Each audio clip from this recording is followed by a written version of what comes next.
நம்ம இன்னைக்கு வந்திருக்கக்கூடிய இடம் பார்த்தீங்கன்னா இந்த வயதுக்கு தாண்டிய ஒரு பக்குவம் வந்து அவன்கிட்ட இருக்கு. அக்ரிகல்ச்சரை பற்றி கரைச்சி குடிச்சிருக்கான் இல்லைங்களா? அக்ரிகல்ச்சர்னா என்ன? விவசாயம் தான். சூப்பர் தம்பி. மாடுக்கு ஆடுக்கு எல்லாமே தண்ணி காட்டுறது, தீவனம் போடுறது எல்லாமே இது பாட்டுருக்கேன். கோழிக்குமே தீவனமாக எல்லாமே போட்டிருக்கேன். தண்ணி எல்லாம் வைக்கிறது எல்லாம் தாத்தாக்குமே யூஸ்ஃபுல்லாக செஞ்சுட்ருக்கேன். ஆடு மேய்க்கிறது, தண்ணி காட்டுறது எல்லாமே நான் தான். இத்தனை விஷயங்களும் தெரிஞ்சு வச்சுருக்கீங்க, எப்படி கற்றுக்கிட்டீங்க? அது நான் தோட்டத்துலேருந்து தான் கற்றுருக்கேன். எல்லாம் ஊரில் இருந்தெல்லாம் கற்றுருக்க முடியாது. உங்களை மாதிரி பசங்களாம் படிப்பு விளையாட்டு இதுதான் இருப்பாங்க. தாத்தா பாட்டி கூட சேர்ந்து நீங்கள் ஆடு மாடு மேய்க்கிறீங்களா? உங்களுக்கு பிடிக்கலையா? பிடிச்சிருக்கு. எப்படி பிடிச்சது? தோட்டத்தில் இருக்கிறனால பிடிச்சிருக்கு.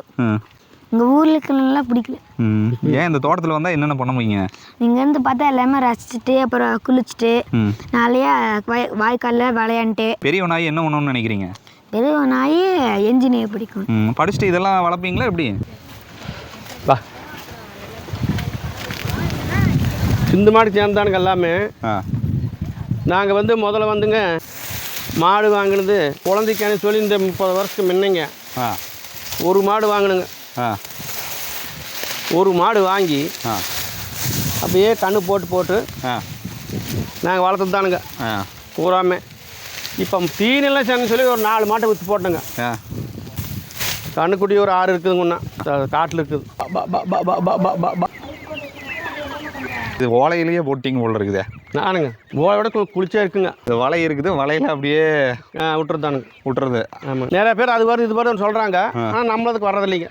எந்த பிரச்சனையும் இல்லை. எந்த பிரச்சனையும் இல்லைங்க. கிலோக்கு என்ன ரேட்டு வருதுங்கய்யா? 400 ரூபா 350 ரூபா எந்த தரம் போல் விற்க வேண்டியது தான். ஈரோடு மாவட்டத்தில் இருக்கக்கூடிய சக்தி அருகில் இருக்கக்கூடிய செட்டிப்புதூர் அப்படிங்கிற ஒரு கிராமத்தை நோக்கி தான் வந்திருக்கோங்க. இந்த கிராமத்தில் பார்த்தீங்கன்னா ஒரு தாத்தாவும் பேரனும் ஆரம்பித்த ஒரு சின்ன ஒரு ஃபார்மை தான் நம்ம பார்க்க வந்திருக்கோம். ஏன்னா ஒரு 6 மாடுகள் 5 கன்றுகள் ப்ளஸ் நசீல் கிராஸ் கோழி அதோட ஆடு வளர்ப்பும் அவங்க பண்ணிட்டு இருக்காங்க. ஐயா வணக்கங்கய்யா. வணக்கம் தம்பி. வணக்கம். வணக்கம். இன்னொரு டைம் சொல்லுங்கள். அண்ணா வணக்கண்ணா. நீங்கள் என்ன பண்ணிட்டு இருக்கீங்க? உங்களை பற்றி கொஞ்சம் சொல்லுங்கள் தம்பி. உங்கள் பேர், உங்களை பற்றி ஒரு அறிமுகத்தை சொல்லுங்கள். என் பேர் வந்து கிரிபரத். நான் வந்து 6th B படிக்கிற பனையம்பாளையில் வந்து படிச்சுட்டு வந்துட்டுருக்கேன். நான் வந்து ஊரில் வந்தால் அந்த மாடுக்கு ஆடுக்கு எல்லாமே தண்ணி காட்டுறது அப்புறம் தீவனம் போடுறது எல்லாமே இது பாட்டுருக்கேன். கோழிக்குமே தீவனமாக எல்லாமே போட்டிருக்கேன். தண்ணி எல்லாம் வைக்கிறது எல்லாம் தாத்தாக்குமே யூஸ்ஃபுல்லாக செஞ்சுட்ருக்கேன்.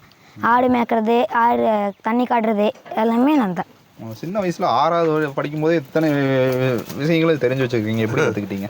அது நான் தோட்டத்துலேருந்து தான் கற்றுருக்கேன். எல்லாம் ஊரில் இருந்தெல்லாம் கற்றுருக்க முடியாது.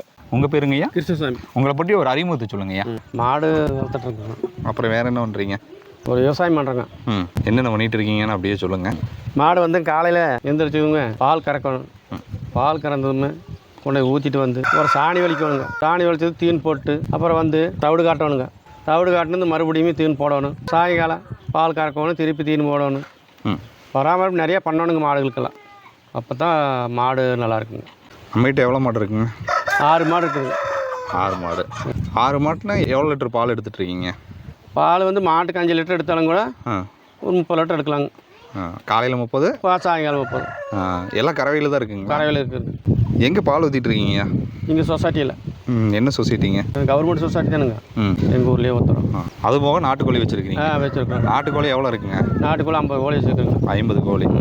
நாட்டுக்கோழினா கிராஸுங்களா? அசில் கிராஸ். எப்படி இருக்குங்க இது? 2 வளர்க்குறது எப்படி இருக்குங்க? சின்ன குஞ்சில் வாங்குறேங்க.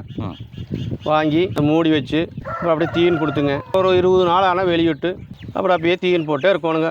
தண்ணி வைக்கணும். அப்படி தான் வளர்க்கணுங்க. 4 மாதம் கிட்டத்தட்ட 5 மாதம் ஆகுங்க. பெருசாக இருக்கும். ஒரு 2 கிலோ சைஸு போடுறேன். விற்கிறதுக்கு வியாபாரிக்கு இங்கேயே வந்து வாங்கிக்கிறாங்களா? அப்படி நாங்கள் கொண்டு விற்று போடுங்க. எங்கே ஒன்று? அன்னூர் சந்தை. அன்னூர் சந்தையில்? அன்னூர் சந்தை கொண்டு விற்று போடுங்க. அப்புறம் புது சந்தை இங்கே வேவாண்டமலையா அங்கே கொண்டு விற்று போடுங்க. 3ஆம் பள்ளி கொண்டு போவோம். அப்படி சந்தைக்கு நாங்கள் கொண்டு போய். என்ன ரேட்டுக்கு விற்பீங்க? அந்த அளவுக்கு விற்கலாங்க. 550, 400, 350 அந்த அளவுக்கு விற்கலாங்க. கோழிக்கு தீவனம்லாம் என்ன போட்டுருக்கீங்க? தீவனம் இந்த இங்கே தான் வாங்குறேங்க, உங்கம்பள்ளியில். அந்த கோழி தீவனம் தான் போட்டு. கோழி தீவனம். தீவனம் கோழி தீவனம் நல்லா சாப்பிட்டுக்குங்களா? சாப்பிடுங்க. அது போக இங்கே இயற்கையான அதுவே புழு பூச்சி எல்லாம் சாப்பிட்டுக்குது. ஆமாங்க. அது சாணி போடுதுங்க, மாட்டு சாணிக்கெல்லாம். அதை கிண்டி அப்படியே கிளச்சிட்டு அதுக்குள்ளே மேய்ஞ்சிட்டு அதுலேயே எல்லாமே பண்ணிக்குங்க. எவ்வளோ வருமானம் கிடைக்குதுங்க மாட்டு பாலில்? பால் வருமானம் கம்மி தானுங்க. தவிடு புண்ணாக்கெல்லாம் போடும்போது வருமானம் கம்மி தானுங்க. பால் வந்து அதிகமான வருமானம் இல்லைங்க. அவ்வளோதாங்க. அதுக்காக இந்த கோழியும் வச்சுருக்கிறீங்க? வச்சுருக்குறோங்க. இதில் எவ்வளோ வருமானம் கிடைக்குதுங்க கோழி? இதில் பரவாயில்லைங்க, ஏதோ ஓரளவுக்கு வருமானம் கிடைக்குது. அதுவும் இதுவும். அப்புறம் ஆட்டுக்குட்டி வச்சுருக்குறோம். ஆடு எவ்வளோ வச்சுருக்கீங்க? ஆடு ஒரு 5-6 ஆடு இருக்குதுங்க. மேய்ச்சல் போயிருக்கு. மேயருக்கு போயிருக்கு. 3 வச்சுருக்கனால பரவாயில்ல இல்லைங்க? பரவாயில்ல, ஏதோ நாங்கள் அளவுக்கு எல்லாமே ஓட்டிகிட்டு இருக்கிறோங்க. இப்போ எப்படிங்க இது எவ்வளோ சென்ட்டில் நீங்கள் ஆரம்பிச்சிருக்கீங்க? இப்போ கோழிக்கு எவ்வளோ சென்ட் ஒதுக்கியிருக்கிறீங்க, மாட்டுக்கு எவ்வளோ, ஆட்டுக்கு எவ்வளோ ஒதுக்கியிருக்கீங்க, எவ்வளோ இட வசதியில்? வசதி இந்த ஒரு 30 சென்ட் இருக்குங்க நாங்கள் பண்ணியிருக்கோம். 30 சென்ட் தான் இருக்கும். அப்படி தான் 30 சென்ட்டில் 3யுமே கொண்டு வந்துட்டீங்க. கொண்டு வந்து இப்போ கோழிக்கு வந்து தனியாக உங்களுக்கு வந்து அந்த வலை மாதிரி நீங்கள் போட்டுருக்கீங்க? போட்டுக்கிறோம். அது போக அது வெளியவே நீங்கள் விட்டுறீங்களா? எங்கேயும் போகாது. வெளியே விட்றக்க வெள்ளாமை இருந்தால் போனால் மூடிக்கலாங்க. அதனால் கொஞ்சம் பரவலாக போயிட்டு வருங்க. பரவாயில்ல, இதுக்குள்ளேயே போய்க்கு. நைட்டு அப்படியே அடைச்சிக்க வேண்டியதானுங்க. அதுவே அப்படியே அடைச்சிக்க வேண்டியது. எத்தனை மணி வரைக்கும் இந்த மாதிரி வெளியே விடுவீங்க? வெளியே வந்து ஒரு காலையில் 8 மணிக்கு விட்டா சாயங்காலம் ஒரு 5 மணி வரைக்கும் வெளியே வருங்க. அதுக்கு மேலே நாங்கள் உள்ள எடுத்து விட்டு மாடுகளை பார்க்கலாங்களா? அப்படியே மாட்டை பற்றி சொல்லுங்கள். என்னங்க நம்ம காலேஜ் மாடுங்க. ஆனால் சிந்து மாடு சேர்ந்தது தானுங்க. சிந்து மாடு சேர்ந்தானுங்க எல்லாமே. நாங்கள் வந்து முதல்ல வந்துங்க மாடு வாங்கினது குழந்தைக்கானு சொல்லி இந்த 30 வருஷத்துக்கு முன்னங்க ஒரு மாடு வாங்கினுங்க. ஒரு மாடு வாங்கி அப்படியே கண்ணு போட்டு நாங்கள் வளர்த்து தானுங்க பூராமே. இப்போ தீனெல்லாம் சேர்ந்து சொல்லி ஒரு 4 மாட்டை விற்று போட்டோங்க. இப்போ இன்னும் 6 மாடு இருக்குதுங்க. கண்ணுக்குட்டி ஒரு 6 இருக்குதுங்க காட்டில் இருக்குது. அதிலே வண்டு தானுங்க. நாங்கள் ஃபஸ்ட்டு வாங்கும்போது ஒரே ஒரு மாடு தான் வாங்கினதுங்க. ஒரு மாடுலேருந்து கன்று மட்டும் எவ்வளோ இருக்குங்க? கன்று 5 இருக்குதுங்க. மாடு 6 இருக்குது. மொத்தம் ஒரு 11 உருப்படி இருக்குது.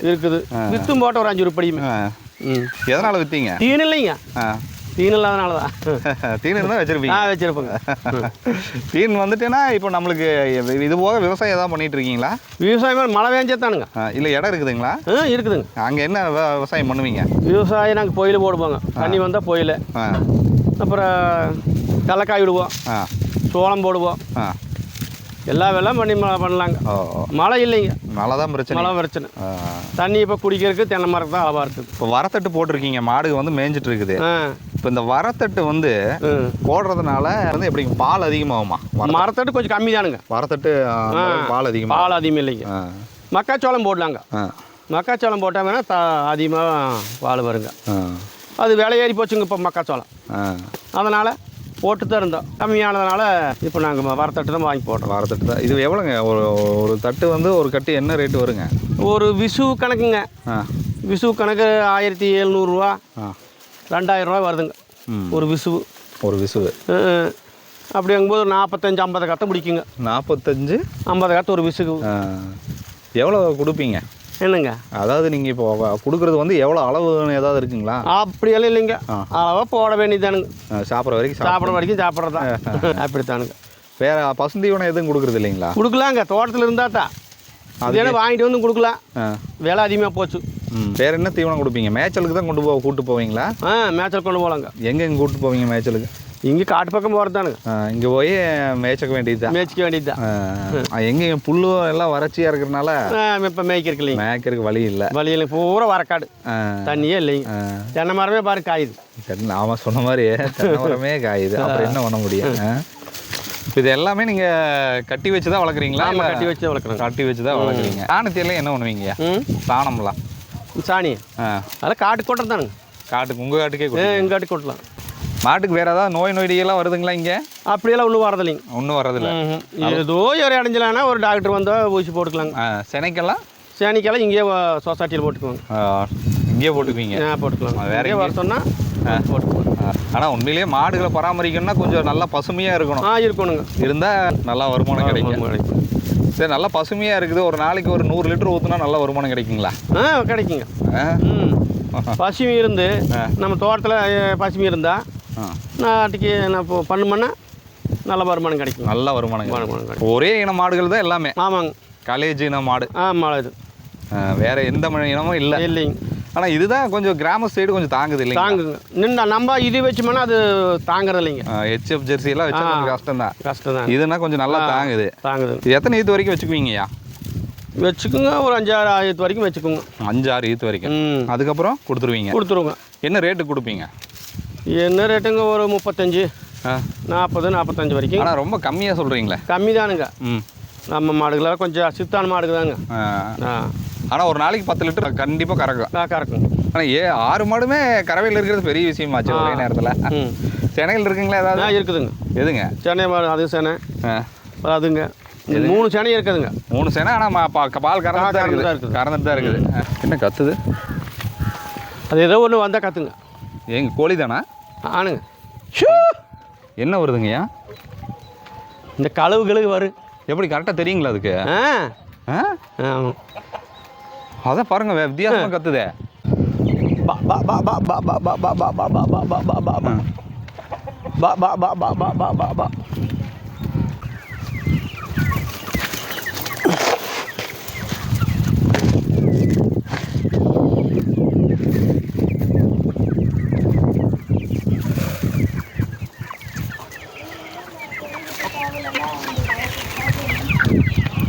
கோழி தீவனம் தான். தீவனம் தானுங்க.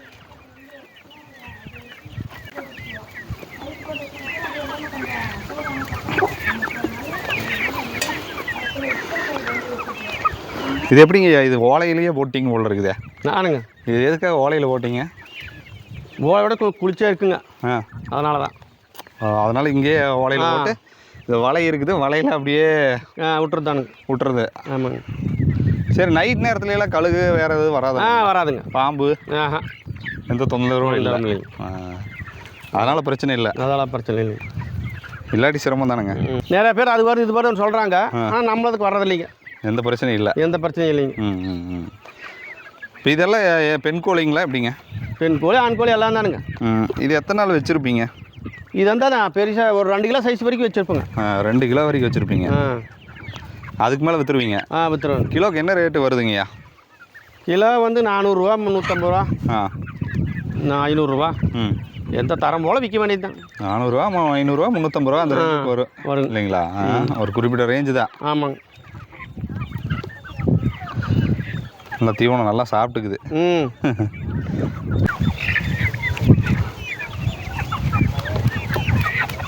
இதுலேயே மாட்டு சாணி இங்கேயே போட்டுறீங்க? ஆமாங்க. அதனால் இங்கே புழுகிலோ வந்துச்சுன்னா எல்லாமே பறிச்சுனுக்கு. எல்லாமே பறிச்சு சாப்பிட்டுக்குது. ஆமாங்க. இது நாட்டுக்கோழி தான்? நாட்டுக்கோழி. இது நாட்டுக்கோழி. இதெல்லாம் எத்தனை நாள் வச்சுருப்பீங்க? 7 மாதம் 8 மாதம் ஆச்சுங்க. 7 மாதம் 8 மாதம். இதில் என்னங்க சாப்பாடு எதுக்கு வச்சுருக்கீங்க? சாப்பாடு எதுக்கு வச்சுருக்கீங்க? சாப்பாடு நாய்க்கெல்லாம் ஓடணும். நாய் வச்சுருக்கீங்களா? எத்தனை நாய் இருக்குங்க? நாய் ஒரு 4 நாய் இருக்குங்க. இங்கேயும் கோழி இருக்குது? இருக்குதுங்க. தம்பி, நீங்கள் ஒரு படிச்சுட்டே என்னென்ன பண்ணுறீங்க அப்படிங்கிற சொல்லுங்கள். படிச்சுட்டு அங்கே சந்தைக்கெல்லாம் போயிட்டு எங்கள் மாமா போவாங்க. வரனா சனியாக ஞாயிற்றுனா போவாங்க, ஞாயிற்றுக்கிழமெலாம் போவாங்க. அங்கெல்லாம் போயிட்டு அப்புறம் எல்லாத்தையும் சுற்றி போயிட்டு அப்புறம் கோழியெல்லாம் விற்றுட்டு அப்புறம் வந்துடுவோம். அப்புறம் இதுக்கப்புறம் கோழிக்கெல்லாம் தீவனமெல்லாம் போட்டு அப்புறம் மாடுக்கெல்லாம் தீவனத்தெல்லாம் போட்டு தண்ணி காட்டிட்டு அப்புறம் வீட்டிலே இருக்கிறது தான். இப்போ இங்கே வந்து தாத்தா பாட்டி வீட்டுக்கு நீங்கள் வந்திருக்கிறீங்க இல்லைங்களா? இங்கே வந்து மாடு, ஆடு, கோழியெல்லாம் இருக்குது. இங்கே கோழி எப்படி பராமரிப்பீங்க? மாடுகள் எப்படி பராமரிப்பீங்க? அதில் வந்து ஃபஸ்ட்டு இங்கு படுறல இங்கு படுறல வச்சக்கப்புறம் 18 நாள் அப்படின்னு வச்சுக்கோங்க. 18 நாள் அப்புறம் கழிச்சக்கப்புறம் அப்புறம் குஞ்சு பொரிச்சிடும். குஞ்சு பொரிச்சக்கப்புறம் அதை எடுத்து ரிங்கில் விட்டு அப்புறம் லைட்டு போட்டு வச்சுருவேன். வச்சக்கப்புறம் கொஞ்சம் சூடானக்கப்புறம் ஒரு 30 நாள் அப்புறம் வச்சுட்டு அப்புறம் கொஞ்சம் ஆரோக்கியமானக்கப்புறம் வெளியே எடுத்து விட்டுருவோம். சுகாதாரமாக சுற்றி இருக்கும்.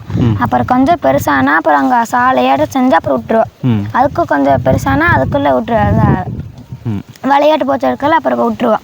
விட்டுக்கப்புறம் பெருசானக்கப்புறம் வால் எல்லாமே வந்தக்கப்புறம் பெருசானக்கப்புறம் கொண்டு போய் வைத்துருவோம். அன்னூர், மூணாம்பள்ளி, புது சந்தை. மாடுகள்லாம் என்ன பண்ணுவீங்க? மாடுகளுக்கெல்லாம் புண்ணாக்கு போடுவோம், மாட்டுத்தீவனம் போடுவோம்.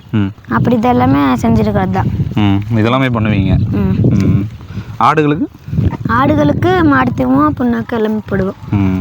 வைக்கிறது, மேய்ச்சல் போகிறது. சின்ன வயசுலேயே உங்களை மாதிரி பசங்களாம் விளையாட்டு புத்தியாக இருப்பாங்க. படிப்பு, விளையாட்டு இதுதான் இருப்பாங்க. இப்போ தாத்தா பாட்டி கூட சேர்ந்து நீங்கள் ஆடு மாடு மேய்க்கிறீங்களா? உங்களுக்கு பிடிக்கலையா?